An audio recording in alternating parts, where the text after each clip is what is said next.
has been transformed to mathematical concepts, and we can work with it. The next step is training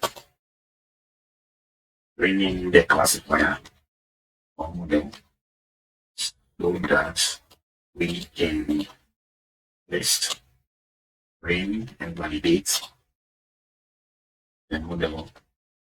Right? Whenever um, an ingredient is needed.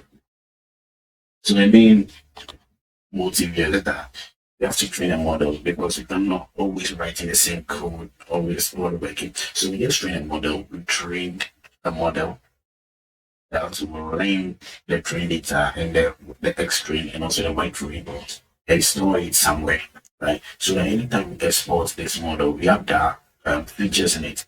So in the course of using it, all you have to do is call the model and give it the ingredients, and based on the model intelligence, I'm going to produce their respective outputs. Good. So that said, let's train a model. How do you train model? We train a model by let's initializing the model. The model we're using here is a logistic regression with a maximum iterations of 1,000.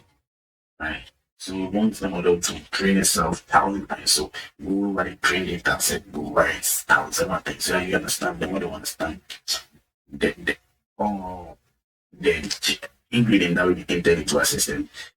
It's kind of so broad, but I think this is so unique and this is kind of brief for your understanding. So we should understand, we should enter, sorry, then applying the model. After training the model with all these iterations, we now train our X data, our X train and Y train, right? So classifier, then classifier dot fix. So whenever you say fix, it means what you are training, right? It's we are training. So X train and also Y train. So we're going to train X train and Y train. So when you hit enter, it's not running, then it will take some time. Okay, so when you shift, right, it will take several time, depending on your computation power or your machine you're using. It might take 10.7 seconds, which is fine. So it's iterated for 1,000 times, and now our model is what's trained. We have this represented well. Our model is not what's trained. So we can do what we can store or save the data into our system.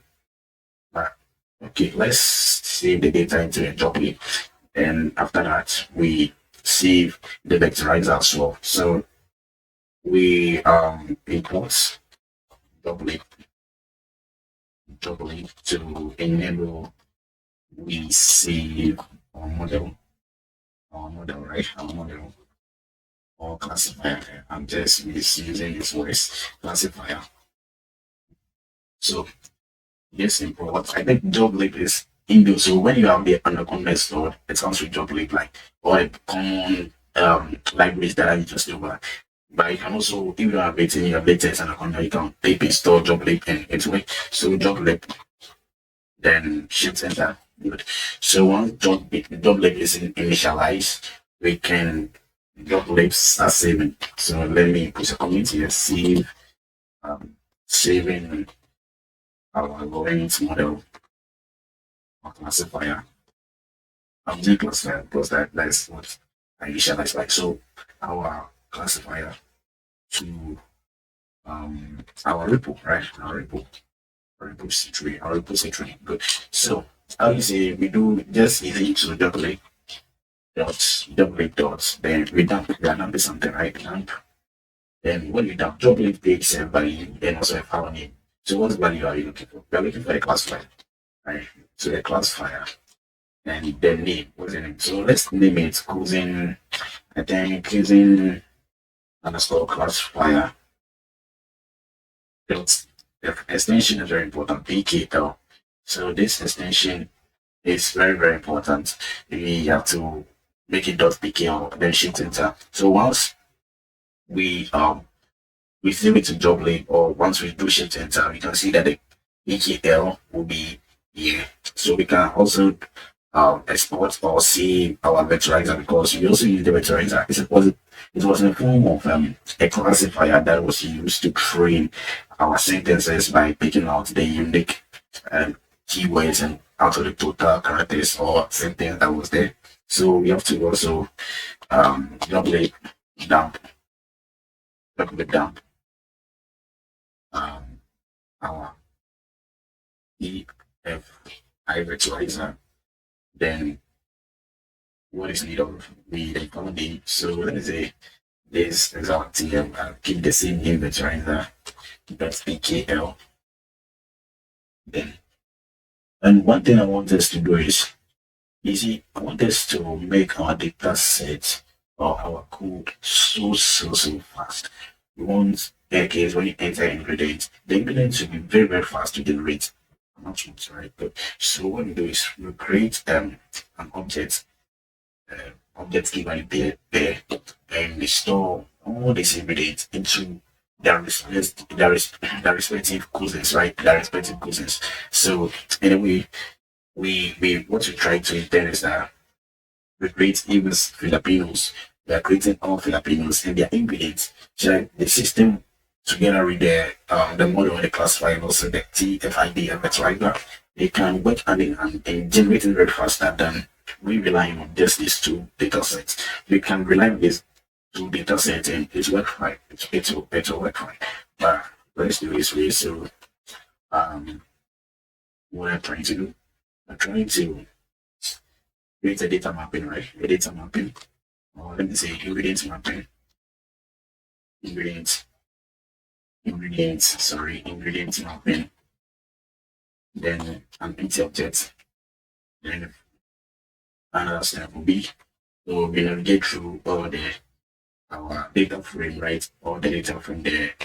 So first take the index and also a row in the data frame. So in the data frame, this is what you're going to, what we're using our intent. Our intent is on the ingredients, right? Then we do this one.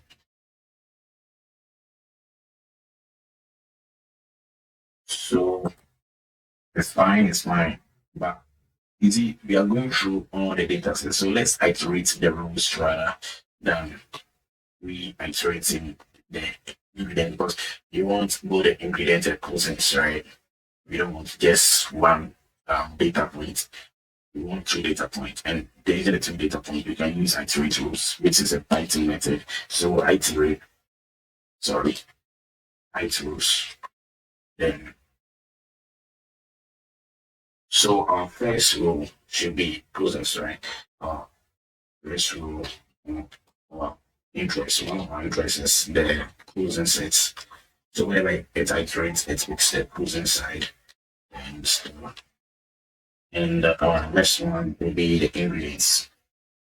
Yeah, ingredients. The corresponding is down. Then our ingredients. Ingredients here. Now, what is our next step? Our next step is checking if there is ingredients or if there is a cousin, right? If there's a cousin, then if there is no cousin, then you should create a cousin. But if there is one, then you should extend that cousin right to that ingredients, right? I hope it makes sense. So let's say we have Filipinos. We don't. So for the first data set, we don't have any Filipinos, right? But so after the subsequent ones, we have maybe Filipino comes in, we register the name Filipinos, right? As the key. Now, upon these iterations, the Filipino that will come again will have to move to another data set. Have to move down because the Filipino is already created. So when it moves down, then it takes that data and extends all whatever ingredient. It extends the ingredient there to that one. It extends the ingredient there to that one. So we do this by checking if the cousin is not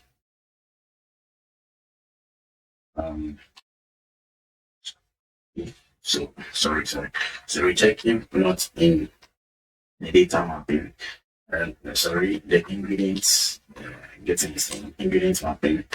Then if it's not, what we do is we do ingredients.